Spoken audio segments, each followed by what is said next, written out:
Morning, everyone. It's 8:32 on Tuesday, the 5th of April, and this is your pre-opening comment. It is video number 1218, and I ask that you please hit that subscribe button and the notification bell so that you can see everything we put out. I think it's definitely worth the time. Okay, Europe is mixed, Asia is higher, and we had trade deficit numbers come out at 8:30. They were pretty much as expected, a little on the high side, 89.2 billion versus 88.5 billion. So I don't really see anything happening to the stock futures. Dow is down about 60, Nasdaq is down about 44, and the S&P is slightly lower.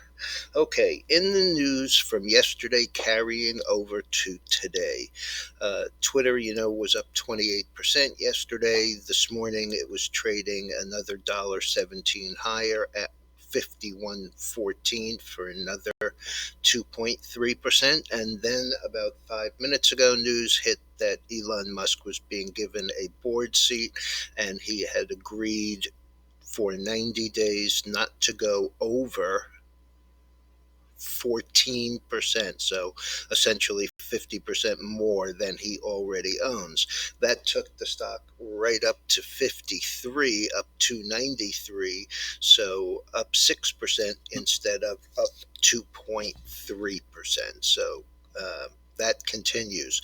Also continuing, we have Starbucks, which is down another $1.24 at 86.84, and that's about 1.5% on top of yesterday's 3.7%.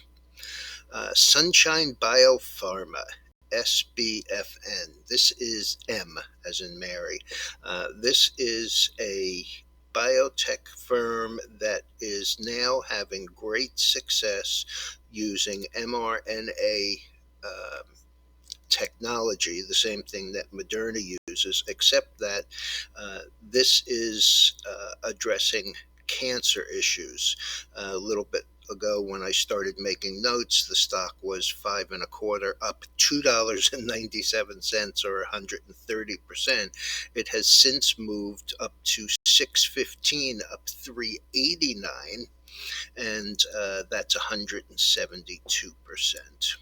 I just want to make mention of something here on the energy front, and that is, when you see a new technology, some of the alternative technologies for power generation, um, they look kind of expensive, and in point of fact, they are. Wind is expensive. Clearly, electric vehicles are expensive. And uh, what I want to mention here is that we're set up here. We use about 20 million barrels of oil a day. And since President Biden took over, we are now producing 1.3 million barrels a day less. So prices, as everybody can see, are substantially higher, and that makes alternative energy sources look cheaper, but they're not cheaper. They only look cheaper because the price of oil has gone up so dramatically. So, I think this kind of sets us up for a bit of a shock unless we start to see lower oil prices. And frankly, I don't see it. I mean, the administration and all of the politicians keep telling us, um, that we're going to get oil from the Strategic Petroleum Reserve. That doesn't work. First of all, we're at 92% of capacity in the refineries, so we can't really produce all that much in terms of the byproducts, the um, gasoline, or heating oil. So, this is just a tough situation. I don't know how it gets rectified. I do know that the end of the economic spectrum that gets hurt the most is really the one who can afford it the least. I also want to make mention last night, this is just anecdotal evidence, but last night one of the local TV stations had a little bit of an article about shrinkage in the grocery store. And it was pretty enlightening because I know I'm a very strongly competitive shopper.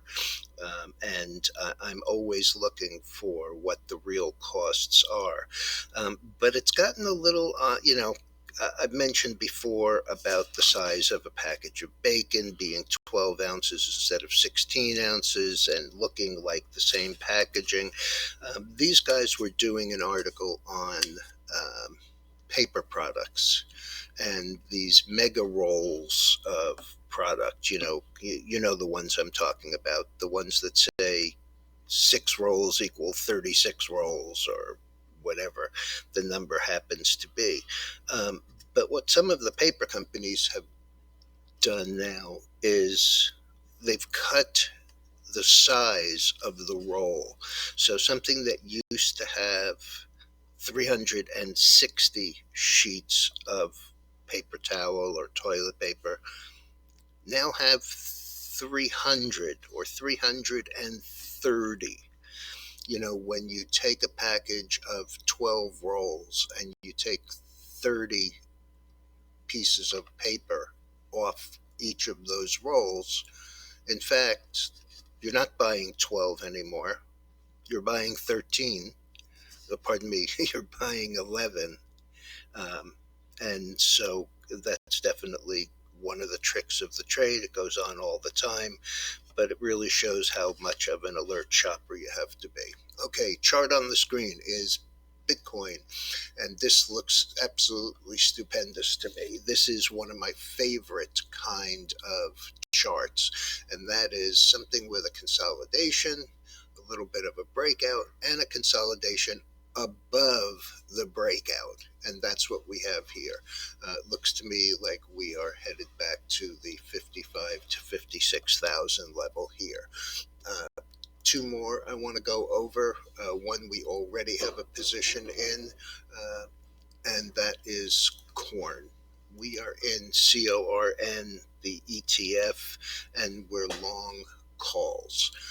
As I pointed out, we were in this pennant. We broke to the downside and immediately broke right back up and through the upside. Now we've been consolidating along the median area here, and I'm looking for any close over this, which is 762 and a half, would be a new closing high in this move, and I think we're going to get that, and I think we're going to be substantially higher.